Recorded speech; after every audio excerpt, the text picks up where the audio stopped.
Tapi yang memiskinkan orang Papua itu pemerintah Indonesia. Kita bisa lihat kebijakan yang punya investasi di Papua itu semua itu yang kerja di pemerintahan. Yang punya investasi di Papua itu orang-orang menteri. Jadi kami bingung. Sebenarnya ini negara ini hanya datang untuk mau usir orang Papua kah? Atau negara datang untuk mau hanya memikirkan sumber daya alamnya, tapi dia tidak memikirkan orang Papuanya. Masyarakat Papua melihat hutan itu sebagai bank, atau sebagai ibu, atau sebagai pasar. Dan orang Papua punya relasi antar hutan tanah. Jadi dia anggap bahwa tanah sebagai mama. Dan orang Papua itu tidak pernah simpan uang di bank. Jadi mereka investasikan kekayaan mereka itu ada di hutan. Ketika negara melakukan kebijakan dengan sagu diganti dengan sawit, justru itu negara juga turut adil untuk menghancurkan ruang hidup orang Papua.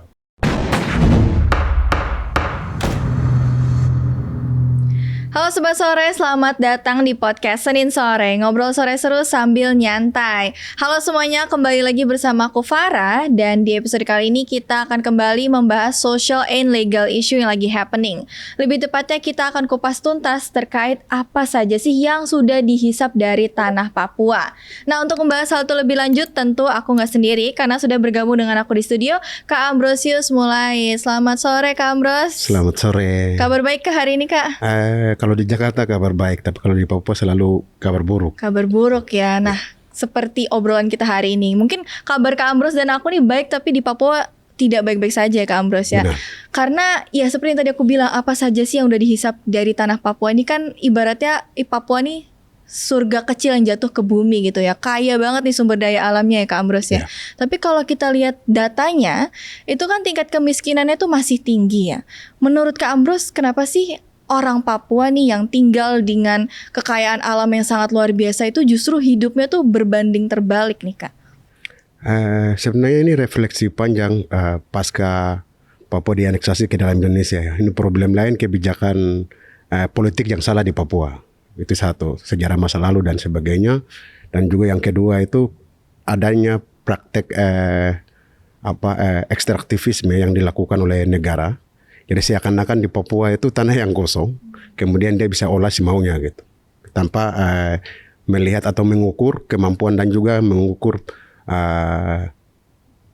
kemampuan orang Papua sendiri itu untuk bagaimana dia mengelola. Jadi tidak ada pembinaan yang dilakukan oleh negara di Papua gitu. Tapi justru negara memikirkan bagaimana dia menanam investasi di Papua. Terus yang ketiga, dalam konteks dari tahun ke tahun ya, pasca sekitar 60 tahun lebih Papua setelah dianeksasi ke Indonesia, situasi Papua tidak berubah. Justru angka kemiskinan itu terus meningkat. Dan setiap dari ribuan provinsi yang ada di Indonesia, Papua selalu urutan pertama termiskin ya.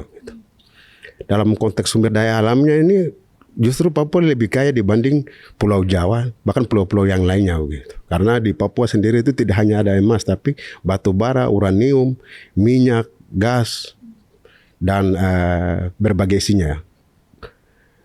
Dalam konteks ini saya mau bilang begini, sebenarnya orang Papua itu kaya. Tapi yang memiskinkan orang Papua itu pemerintah Indonesia. Dalam konteks kita bisa lihat kebijakan yang punya investasi di Papua itu semua itu yang kerja di pemerintahan. Yang punya investasi di Papua itu orang-orang menteri, pengusaha semua, bukan orang Papua. Jadi kalau saya hitung dalam dokumentasi kita, misalnya perusahaan sawit di Papua, yang mengeluarkan izin itu pemerintah pusat. Yang punya saham itu orang-orang di luar Papua. Tidak ada orang Papua yang punya saham sawit. Emas juga demikian. Dan juga perusahaan-perusahaan minyak dan juga gas. Oke, tidak ada orang Papua yang maksudnya pegang perusahaan kemudian dia kelola. Tidak ada. Berarti ibaratnya apa yang terjadi di Papua dengan kekayaan itu sama sekali orang Papua itu sama sekali nggak dapat apa-apa gitu ya Kak Ambros? Nggak dapat apa-apa. Jadi negara selalu berbanding bahwa ini sumber daya alam ini kan dikelola oleh negara kemudian diperuntukkan untuk kesejahteraan rakyat. Negara selalu menggunakan dalil itu untuk dalam ekstraktivisme di Papua ya, pengelolaan sumber daya alam di Papua. Tapi dalam konteks ini itu tidak pernah menguntungkan orang Papua. Jadi pola pikir negara yang salah di Papua dan juga ini juga bagian dari praktek kolonialisme baru ya.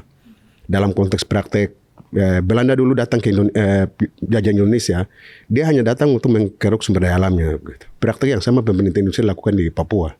Jadi ini kemiskinan struktur yang sedang terjadi di Papua dan sistematis. Gitu. Berarti ini seperti terulang gitu ya? Ya, mungkin mengulangi ya, kan? hal yang sama. Gitu. Oke, nah sebenarnya topik ini tuh terpikirkan karena ada thread di X nih Kak Ambrose tentang apa saja yang dihisap dari tanah Papua, dan banyak warganet yang kaget ternyata Papua tuh memang sekaya itu, banyak gas, ada emas juga, Benar. hutan kayu, nikel, sawit dan lain-lain kan ya Kak Ambrose. Jadi kalau sebut wilayahnya misalnya emas di Freeport, Oh ya, oke. terus minyak, Iya. kalang minyak tanah dan juga gas itu di Sorong yang sedang hari ini pemerintah kelola melalui perusahaan BUMN, dan batu bara di Raja Ampat, terus minyak petroleum yang milik Inggris di Bintuni, sawit itu yang sedang dikelola begitu. Saya belum hitung soal illegal logging, soal kayu di Papua Barat. Belum lagi wilayah-wilayah yang hari ini jadi wilayah konflik kayak di Intan Jaya, ini kan berhubungan dengan blok emas di Blok Wabu. Gitu. Jadi wilayah dan juga di Nduga, Yahukimo, Pegunungan Bintang. Nah wilayah-wilayah yang ada emasnya ini sedang operasi militer sedang jalan. Gitu. Jadi kami bingung. Sebenarnya ini negara ini hanya datang untuk mau usir orang Papua kah? Atau negara datang untuk mau hanya memikirkan sumber daya alamnya, tapi dia tidak memikirkan orang Papuanya. Jadi wilayah-wilayah konflik ini wilayah yang ada emas. Oke. Nah gimana perasaan Kak Ambrose nih melihat tadi yang sudah Kak Ambrose bilang ini, semuanya itu sumber daya alam itu ditarik keluar dari tanah Papua, yang bahkan ya orang Papuanya pun juga nggak dapat apa-apa gitu. Benar, yang punya saham semua kan orang di luar Papua. Kalau misalnya, kalau saya yang jadi presiden, saya ubah konteks kebijakannya itu di Papua, saya ubah dan dalam bentuk semua sumber daya alam itu dikelola oleh orang Papua, kemudian orang Papua yang bayar pajak ke negara begitu. Dalam konteks seperti ini itu dalam kasus-kasus lain, negara itu selalu bilang begini, orang Papua itu bagian dari Indonesia begitu. Dalam konteks itu saya merasa membuat saya itu sangat terganggu. Dalam konteks lain iya, tapi dengan narasi-narasi itu dia gunakan untuk bagaimana dia mengeksploitasi Papua. Gitu. Kalau memang benar sudah mari kami yang kelola, kemudian kami bayar pajak. Gitu. Kita ubah konsepnya. Kalau konsep ubah begitu, ya orang Papua bisa menjadi tuan di tanah sendiri. Orang Papua hidupnya mandiri. Jadi konteksnya jelas. Yang memiskinkan orang Papua itu dari pemerintah Indonesia, bukan orang Papua. Kira-kira itu bakal terjadi nggak tuh Kak Ambrose? Kalau sulit banget ya, nggak akan pernah ya. Kalau dari pengalaman presiden-presiden sebelumnya, mungkin presiden yang punya hati terhadap orang Papua itu Gus Dur. Kalau yang lain ini parah. Mungkin sedikit SBY agak baik, dia mengubah walaupun latar belakangnya militer, tapi dia tidak mengubah atau menggunakan pendekatan militer di Papua kayak Jokowi. Kemudian hari ini Prabowo juga masih berlanjut. Kayak tadi maksud saya itu operasi militer, kemudian zamannya Prabowo ini melibatkan militer untuk lakukan ekspansi. Misalnya hari ini eksploitasi besar-besaran, pembabatan hutan dan tanah adat di Merauke, 2,5 juta hektar. Gitu. Jadi bahkan proyek-proyek ini yang punya saham juga orang luar. Gitu.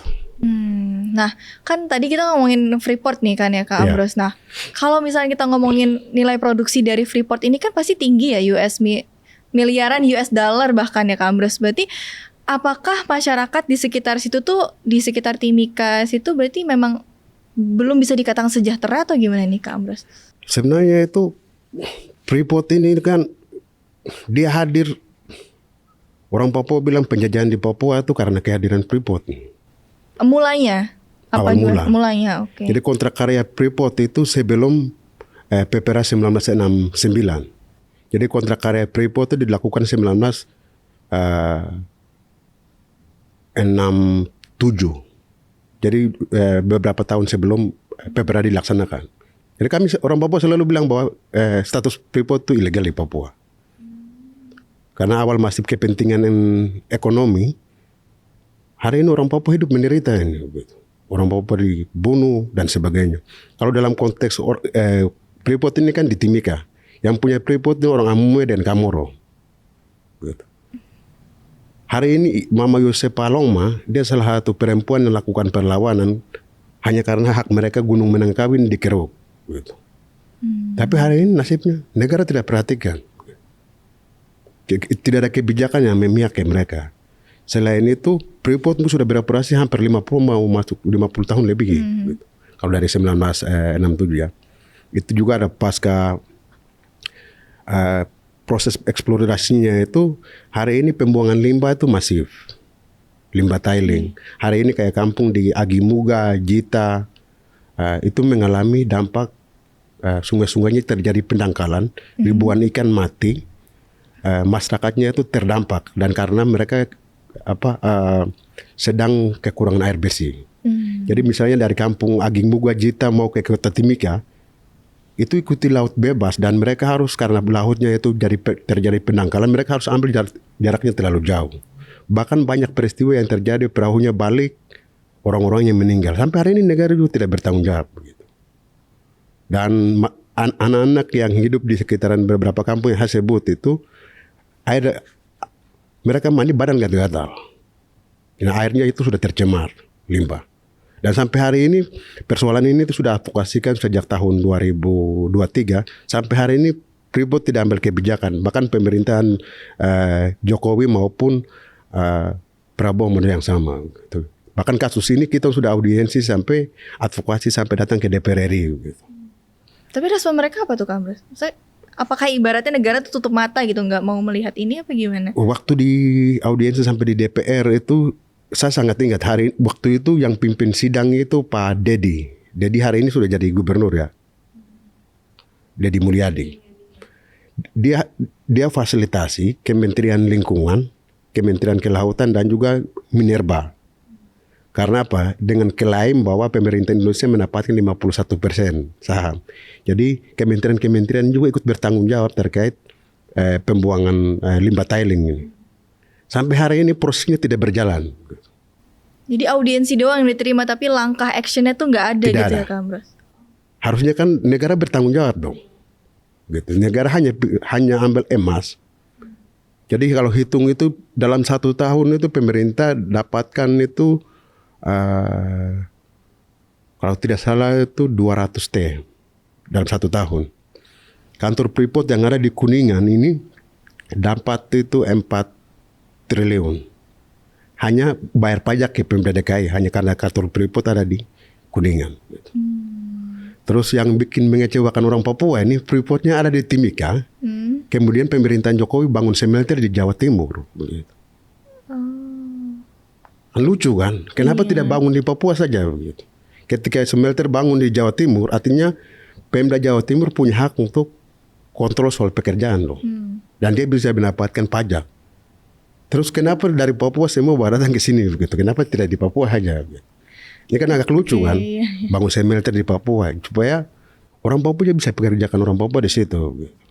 Tapi dalam proses perjalanan ini militer itu turut dominasi di Freeport.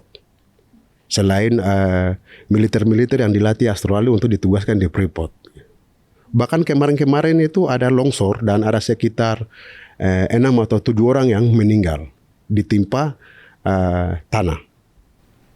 Itu kalau kita hitung luasan tanah yang tumpukan itu mungkin satu stadion Bung Karno. Wah. Ukuran begitu. Saya belum tahu ketika mungkin kemarin dikasih korbannya ini kompensasi. Kalau kalau buka petinya lihat mungkin tidak ada orangnya dalam, mungkin hanya bungkusan apa gitu. Tapi itu tidak terjadi. Orang diam terbungkam karena dikasih kompensasi dan di bawah tekanan militer bahwa tidak boleh buka peti gitu. Orang umumnya sampai hari ini bahkan kami orang Papua itu kehadiran Freeport itu justru membawa penderitaan. Bahkan saya tadi lupa, Freeport itu sudah PHK-kan 9.000 pekerja sejak 2017 sampai hari ini. Dan para PHK ini sudah datang ketemu dengan di istana. Sampai hari ini kebijakannya tidak jelas. Begitu. Bahkan orang-orang yang di PHK itu anaknya meninggal, istrinya meninggal karena tidak mendapatkan akses kesehatan, kartu kesehatan dan sebagainya. Begitu. Jadi Freeport itu selalu masalah bagi orang Papua. Tapi Freeport-nya apakah mempekerjakan orang Papua sih Kak Ambrus? Itu bisa dihitung. Tergantung siapa.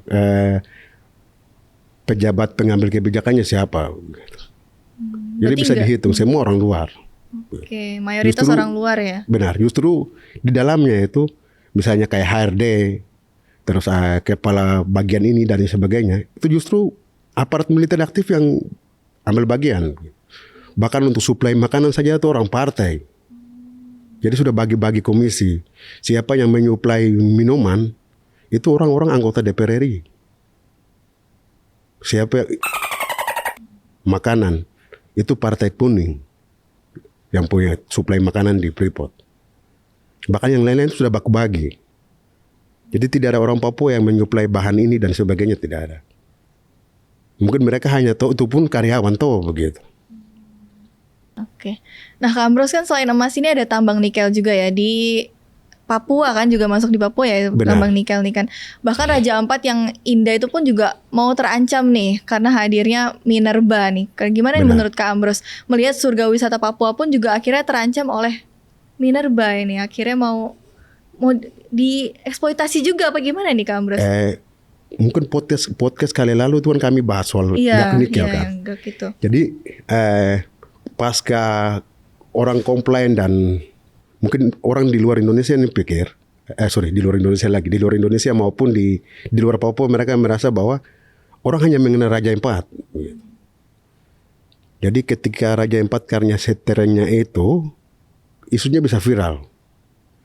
Ketika viral pemerintah bisa ambil kebijakan dan juga respon cepat. Dan Prabowo dia cabut izin kan di luar dari gas nikel. Setelah Bahlil hadir ke sana tiba-tiba berubah dan ada pengkondisian yang ia lakukan. Orang-orang yang bukan non Papua yang datang dari luar mengaku diri bahwa kami baik-baik begitu. Bahwa ini gas nikel ini menjamin kita ini dan sebagainya. Begitu. Saya mau bilang bahwa yang punya tanah itu orang Moi.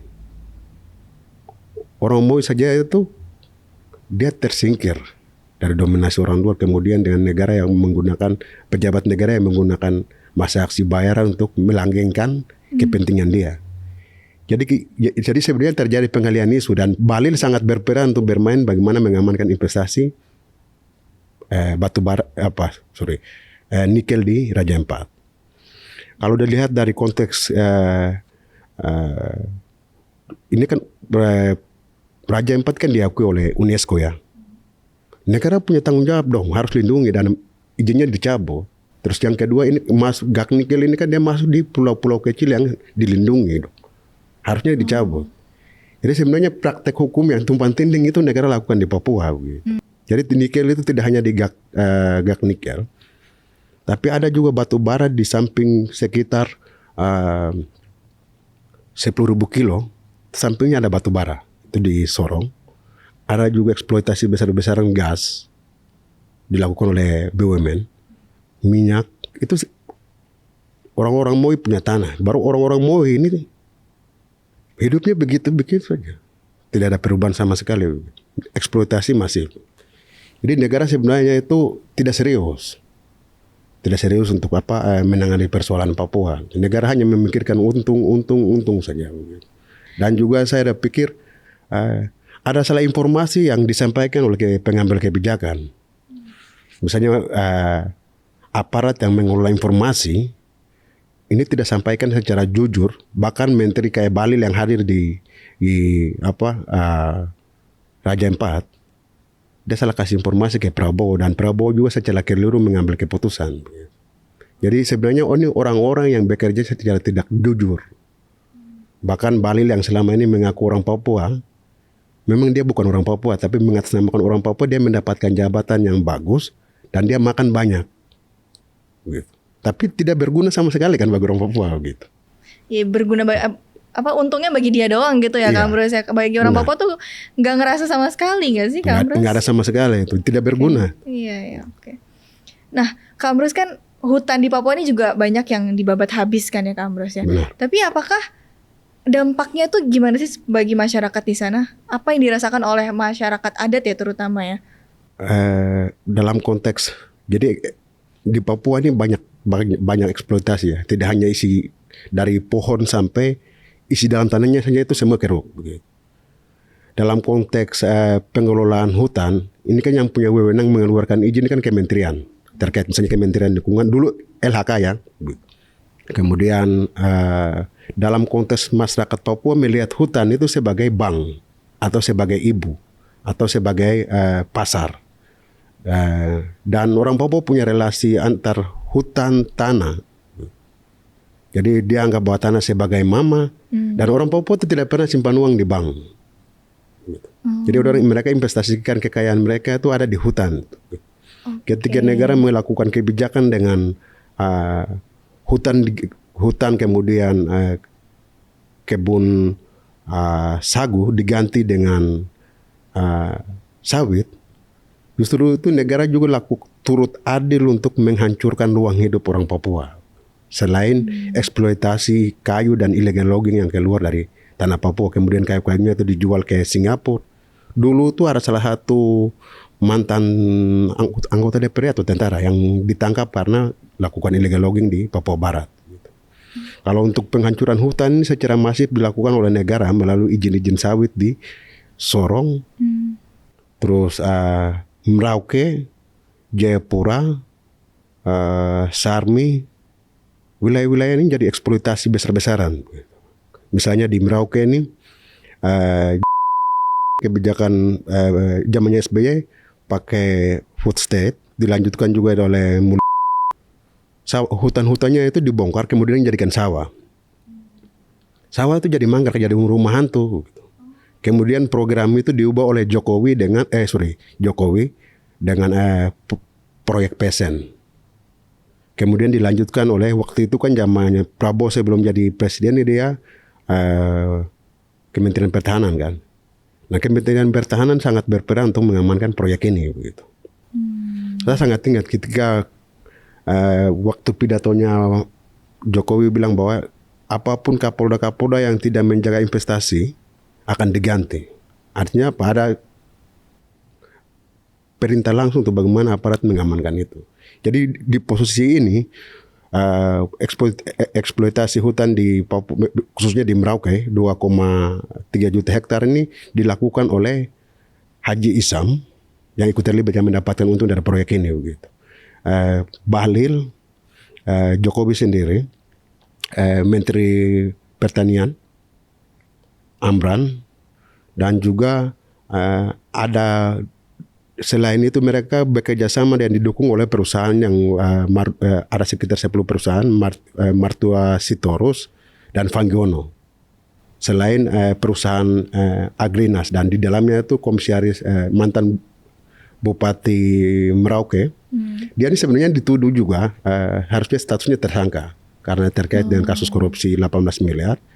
Tapi semua itu berubah ketika kehadiran proyek PSN itu. Justru kemarin mereka mendapatkan penghargaan dari Prabowo karena ikut terlibat untuk membangun ekonomi negara begitu. Agak lucu dari dia Pak Gulu Bagepse dan Haji Isam mendapatkan penghargaan. Sementara yang punya tanah kayak Mama Yosinta Moiwen ada sekitar 12 marga yang jadi korban, tapi di dalamnya ada 5 marga. Marga Basik-Basik, Balagaise, Kahol, dan juga Moiwen. Dan kami dampingi mereka. Mereka ini perusahaan proyek PSN ini datang, misalnya Bapak Vincent lagi. Datang, tidak ada yang negosiasi atau minta persetujuan dari pemilik hak wilayah. Itu tidak ada sama sekali. Jadi praktek yang sama sudah terjadi di Sorong, Jayapura. Di Jayapura ada 2 tempat.